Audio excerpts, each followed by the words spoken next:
Hello, FutureDDS family. Today we are bringing you another entry in our application series. For those of you who are unfamiliar with the AADSAS application or have some questions with regards to the layout, today with the help of Brandon Everett from the Extract and Wisdom podcast, we will be giving you a tour of the application so that you all can prepare and complete your application as efficiently as possible. Now, just to let the audience know a little bit about Brandon, he is the creator of the Extracting Wisdom podcast, which gives Prudence the opportunity to see exactly how he applied and ultimately gained admission to several dental schools. He's decided to attend the University of Illinois at Chicago College of Dentistry and will start in the fall. Terrell and I had the opportunity to be interviewed on his podcast about a month ago and really liked what he was doing with his platform. So if any of you Prudence want any more resources or any tips or tricks on admission into dental school, make sure that you go and give his podcast a listen. And now, I'll be giving the microphone to Brandon. Thank you very much, guys. I appreciate it. Thanks for having me on another video, and I'm excited to work with you guys again. So as you can see on your screen here, I have up my personal AADSAS application that I use to apply to dental school. And we're just going to walk through it and give everybody kind of a chance to understand what they're up against and to be prepared before they actually go through their application cycle, so they know what to expect. So as you can see, when you open up the application and you log in, it's very nicely organized. You have these big 4 tabs here on the main screen, and this is pretty much the bulk of the application. These 4 sections: you have personal information, academic history, supporting information, and program materials. And I'll kind of take you through these one by one, and we'll talk about them and all the important aspects of each one. So this first personal information, honestly, is the most basic one. It's just going to be all of your basic information, everything from a release statement to release all this information contained in your application, contact information, citizen information, a little information on parent, guardian, race, ethnicity, and other things. So this is very straightforward and can be completed within minutes. So there's not too much concern there. So we're going to head back here, and we have your academic history. Now this is, I would say, the 2 biggest components of your application is this academic history and the supporting information. And what I personally recommend is starting with this academic history portion first, because this is kind of what's going to determine how fast your application gets submitted to AADSAS and gets looked at and reviewed by dental schools. And that is because you're going to need to enter your transcript here. Obviously, you're going to have to input your high schools that you attended, your colleges that you attended. But I'm going to take you into this section here, and I'll show you my grades. That's okay. But let me open this up here, just to give you guys an idea. Okay, so this is my first semester of my freshman year. And all of this that you're seeing on your screen has to be manually inputted by you. So you have to put in kind of the class code or the number associated with the course, what the course is called, what subject it is, credits, and the grade that you earned in that course. And so you're going to have to go through and manually do this for every single semester, as well as the courses that you have planned for your senior year. In addition to this, you're also going to have to, you'll have this transcript matching form that you'll download from this section, and you will have to send that to either your college registrar's office or whoever is in charge of your transcripts. You're going to have to send this form to them, and they're going to have to attach this form to your transcripts and physically mail a copy of your official transcript off to AADSAS for processing and verification against what you manually inputted into this section. Now that process with the physical application and mailing it is what's going to take the longest. That can take anywhere from a week to 2 weeks. So I really suggest before you even apply, and June 1st is kind of the big date of when the application goes live and the soonest that you can open it and have access to it and start the application.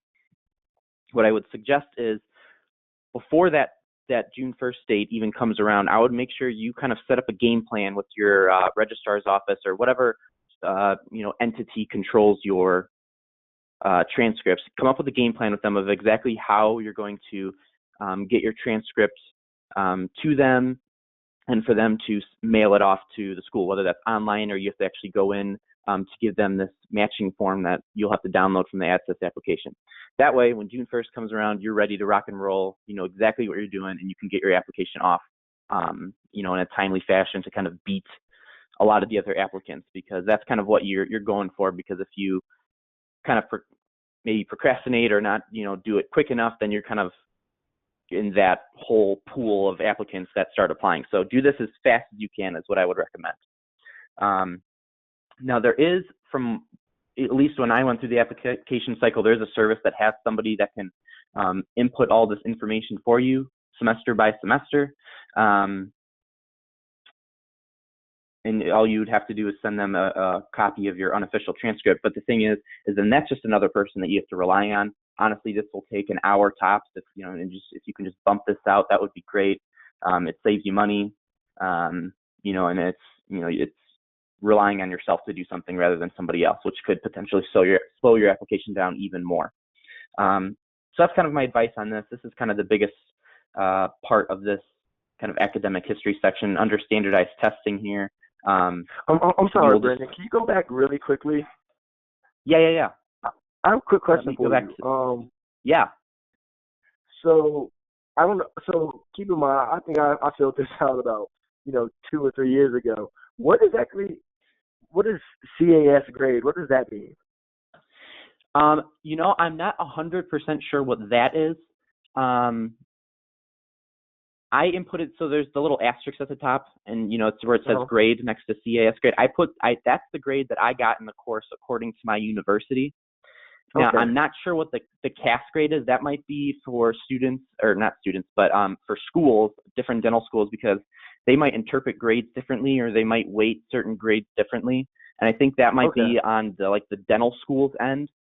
But that's not something that people or pre-dental students have to manually input. That's just something that the computer or the program spits out. So I'm not exactly sure what that is for, but that's not something that students will have to input themselves. Okay, great. Okay, just wondering. Great. Does that make sense? No, definitely. Perfect.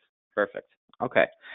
Yeah, I'm not too sure exactly what kind of the ins and outs of that, but I didn't have to do anything with that. That was just something the computer did for me. Yeah. Okay. Cool. So yeah, and then the other thing is you'll just have to manually input your DAT score if you have it. And if you haven't taken it yet, you can get it attached to your application after the fact. But other than that, that's the biggest part, and the thing that's going to slow your application down the most is that transcript process. So if I were you and I were filling out this application, I would make sure to take care of your transcripts and stuff like that as soon as possible. So let's now go back to here. So we took care of the academic history section. We talked a little bit about the personal information. The next biggest section of the application is the supporting information here. So let's go ahead and click on this. Now what's involved with this section is your letters of recommendation, your shadowing hours, your volunteer hours, your personal statement, and any other achievements or licenses that you have, which you may or may not have these. So the biggest kind of three key sections are these: evaluations, experiences, and personal statements. We'll kind of go through each one of these. So first thing is your evaluations or your letters of recommendation. So I had 4. A lot of schools recommend that you get 4. 2 letters should come from science professors. 1 letter should come from a non-science professor, and then your last letter should come from another source. But an important one would be a dentist that you shadowed. Now, a good way to go about this, and this is something that my pre-dental advisor kind of recommended that I use throughout my undergrad years, is a service called Interfolio. And this is an online service that pre-dental students can use to request and save their letters of recommendation. So they don't have to wait to request letters through AADSAS or through this application, because then they'd have to track down professors that they might not have talked to in years, which can make things really difficult and slow this process down.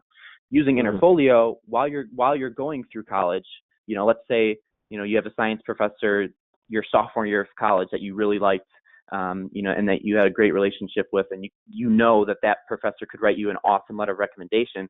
With Interfolio, you can request that letter, and they will write you, a letter of recommendation and maintain its confidentiality, and have it uploaded to the Interfolio server. Now that can be stored for years until you actually apply to dental school. Now, I don't have full access to this anymore because the application cycle is closed. But what you'll need to do is, like, when you go to request a letter of recommendation, you'll have to put your professor's email into your application. But instead of putting your professor's email into this that box, you would actually put the email associated with the letter in the Interfolio server. So that way, Interfolio will go ahead and just upload that letter directly from their service to your application, and that takes 24 hours. Now, the advantage of using Interfolio is it saves you time, and it's a very quick turnaround just to have all of your letters uploaded within 24 hours. So that's something I recommend. You don't have to track down professors or anything like that. You have all your letters from undergrad just sitting there ready to be used. So that's something I personally used, and I would recommend to students. It was made, very easy for me to do. One kind of, formality or something I would recommend with letters of recommendation to make your process go smoothly is make sure on each letter of recommendation, your recommender puts some sort of letterhead at the top, whether that's from your university, or if it's a dentist from, it has their dental practice name, or if they have their own specialized letterhead at the top, that's great. Make sure they go ahead and do that. And then the second thing is make sure at the very bottom of their letter, they also include a digital signature.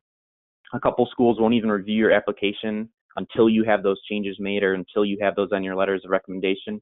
So I would just go ahead and just be on the safe side. Make sure all your letters have that, so it's not even a concern, and it won't slow your application down at all while you're going through that process. So that's what I have to talk. That's what I pretty much have to say about letters of recommendation. Do you guys have any questions about this? I think that FutureDDS, I think you explained everything. Yeah, I think you just explained everything, man. Yeah, that was great. Okay, good. Just making sure. So what I'll go ahead and do now is I'll move on to this experiences tab. Now, this is where you're going to include things like your dental shadowing hours, your extracurricular activities, volunteer hours, employment hours. This is kind of just to kind of keep track of your milestones, I guess. And this is a good way for dental schools to kind of evaluate how many shadowing hours you have and community service hours and things like that.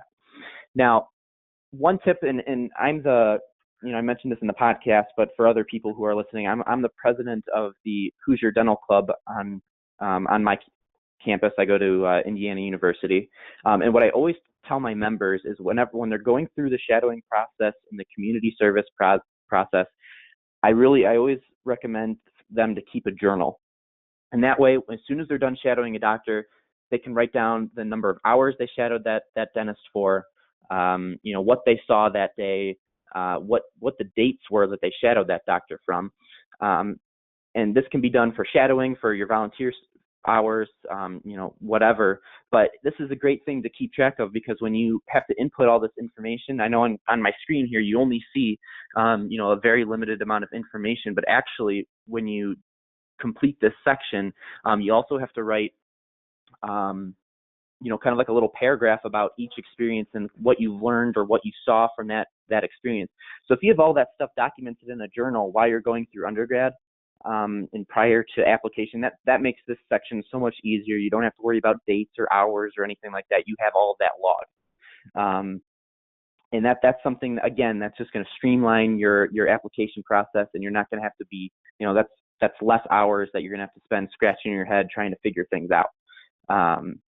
It's just a way to keep you organized and a way to keep this process rolling. But that's what this part of the application is for. So, and for those of you out there that don't know, as far as shadowing hours, you need about 100 plus, 100 at the minimum, with the majority of those hours being in general dentistry as opposed to specialties. You can shadow specialties. Schools don't have any problems with that. You just have to make sure that the majority of your hours come from a general dentist, because ultimately, the 4 years that you go through dental school are training you to be a general dentist before you go on to any specialties. So that's why you have to have the majority of your hours there. As far as volunteer hours, there's not really a limit as far as the number of hours that you need, but what schools are really looking for in this section is, quality over quantity. So they really want to see you have very meaningful community service experiences where you have made an impact on your community or some other area of the world. Mission trips are great for this, food banks, there's a lot of different opportunities out there. But they really want to see you not only give back, but also that you gain something from that experience as well. So make sure when you are typing those little paragraphs and those blurbs, you really convey that you took something away from that. So as far as that's pretty much it as far as this section. I won't go through achievements and licenses. Those are very basic. If you're in some sort of honor society or some sort of scholar on through your college, I would put that underneath the achievements box. Licenses, this is it. You may already have a license for, I don't know, like dental hygiene or, dental assisting, some sort of training along those lines. That's where you'd put that. I didn't have any, so I just kind of left that box blank. And then the last thing is my personal statement. So again, this is something, and I always preach this, do all of this stuff ahead of time. So when June 1st comes around, you're just, copy and pasting and you're ready to rock and roll. Your personal statement has a maximum of 4,500 characters, not words, characters. Some people get confused with that. But really what your personal statement is telling your story of why you want it to become a dentist and, kind of how you arrived at that point. And so this is where you're going to kind of copy and paste this into here. And that pretty much closes out your, what is this section called? I forgot. The supporting information. So those are the three main important things here. You got the evaluations, experiences, and personal statement. Those are the big three things. Again, you want to have those organized and ready to go ahead of time. So as soon as June 1st rolls around, you're ready to rock and roll. And I know I say that a lot, but go ahead. But no, we do agree with that. We do agree with, making sure you have everything ready, so that on the application opening date, you can just submit. But we do have a quick question because, a lot of people do get nervous about the personal statement, Brandon. So you just recently completing it. What would be like your number one tip to give anybody who's, about to fill out their application or is in the process of writing their personal statement right now? What's one tip that you would give them, in order to ensure that they have a successful personal statement? Absolutely. A personal statement, a successful personal statement is one that just is really true to who you are and very honest. Schools don't want to read something that's cliche, number one, a student saying, I want to be a dentist because I think it's fate or it's my destiny to be a dentist. That's cliche. And that's most likely not how you ended up arriving at, the conclusion that you want to be a dentist. So really tell your story. Is it, your parents that are dentists and you have a really good relationship with your parents and you grew up around a dental lab? Or is it something where, in my story, initially I wanted to be a doctor and go into orthopedic surgery, but I had a really good conversation with my doctor, and when I told him I wanted to go into orthopedic surgery, he walked over to the wall and started banging his head against the wall, and he said, I don't want to stray you from medicine, and if that's truly what you want to do, by all means, I'm not going to stop you. But he said, before you make that final decision, go look into dentistry, and that's what I did, and that's exactly kind of what I conveyed in my personal statement. So just being very honest and telling your story and accounting for all of the experiences that led you to be, choose a career in dentistry. That's what they're looking for. And they're also looking for, that's the biggest component, okay, is why you want to be a dentist. I think the second thing to be kind of focused on is a personal statement, they want to be able to read this personal statement and understand exactly who you are as a person. So in addition to talking about dentistry, talk about your extracurricular activities, mention some service opportunities, because those are really related to dentistry. You're helping people for a living. So if you talk about a really good service or community service opportunity or experience that you had, you can talk about, hey, this made me realize I really want to help people for a living, and because of that and because of my love for dentistry, I thought dentistry is the career for me. So that kind of thing. Sure. That's really what they're looking for, and that's really what I would recommend. Okay, great. Thank you. Yeah. Okay, so moving right along. So those are the two biggest sections: the academic history and the supporting information. Those are the things that can potentially slow your application down the most, and those are the things that you want to be the most prepared for when you start the application. This last section, the program materials. Let me click on this here to show you guys.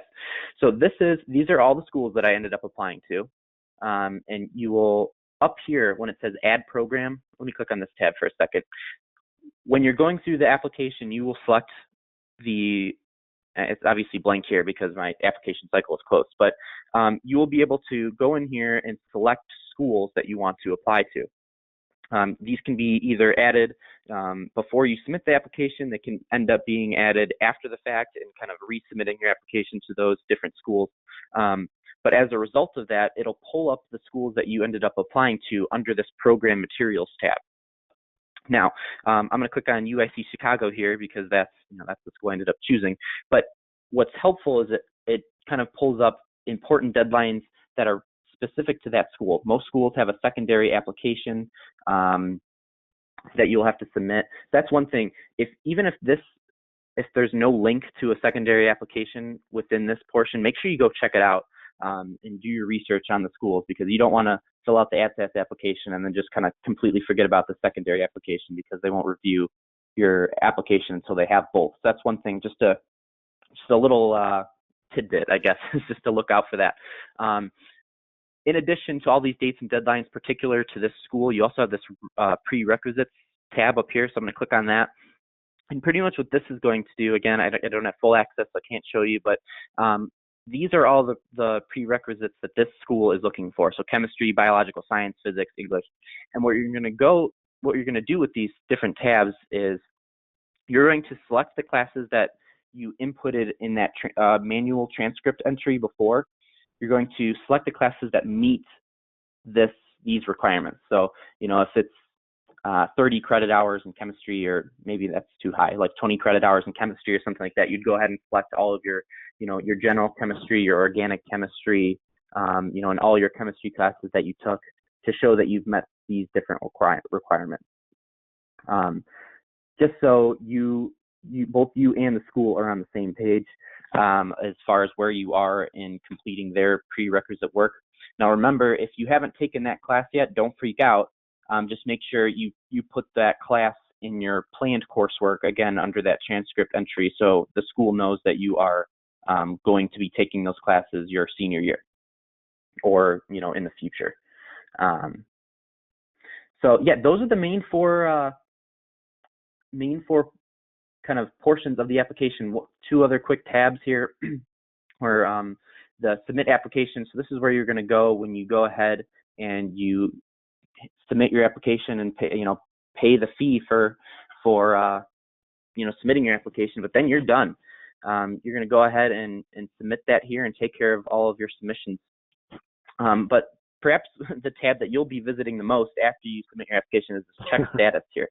Definitely. And I'll tell you, oh my gosh, yeah. I mean, every day, whatever, I would be on this. But what's important here is you'll be able to track your transcripts, whether they have been received by AADSAS and verified by AADSAS. And this is really important to track, because if it takes longer than a week or 2 weeks, that's about the time where you should probably give them a call and just follow up. And kind of one thing that I've mentioned on the podcast and stuff like that, it's really crucial, especially for this process. I know a lot of people like to text and email and stuff like that and don't necessarily like to call. But communicating to AADSAS with those methods, like emailing, will, again, slow your application down. If you give them a quick call, they can fix your problem within, 30 seconds, So if you have a problem, give them a call, and get things taken care of.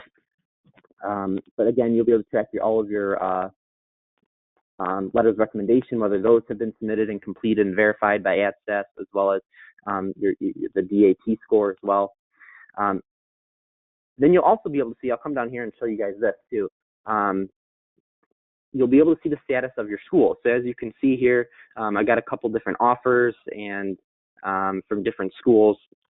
And this might not be entirely accurate because like right here, I ended up interviewing, but usually they give you a pretty good idea of like where you are. So this is obviously going to be most important when you're with December 1st, which is another important date, which is the earliest date that you can hear back from dental schools, whether you got in or not. But this is where you'll kind of check to see if, you got an offer to dental school, whether you got waitlisted or denied or anything. All that information should show up right here. But yeah, that's pretty much, a brief overview of the application. And, hopefully the information that I shared with you today is going to be helpful and help you better prepare for when you go through your application cycle, so you kind of know what to expect and how to approach this application process, so you can get through it as efficiently as possible and hopefully get one step closer to your dream career in dentistry. Definitely. Thank you so much, Brandon. I think that'll wrap it up. Everybody, awesome. Brandon, you have been a huge help. Thank you so much for helping our viewers navigate through this potentially confusing application process. Now I'm sure this is going to help out a lot of people. Everyone, go make sure that you check out Brandon's podcast, Extracting Wisdom, on iTunes. As you can tell, he knows what he's talking about. You see his stats, he knows what he's doing. So definitely go and check him out. Also, if this is okay with you, Brandon, is it okay if I give out your Instagram or? Yes, absolutely, please. Great. So if you all have any personal questions that you would like to ask Brandon, make sure to go and follow him on Instagram at Brandon Everett DND. So that's BrandonEverett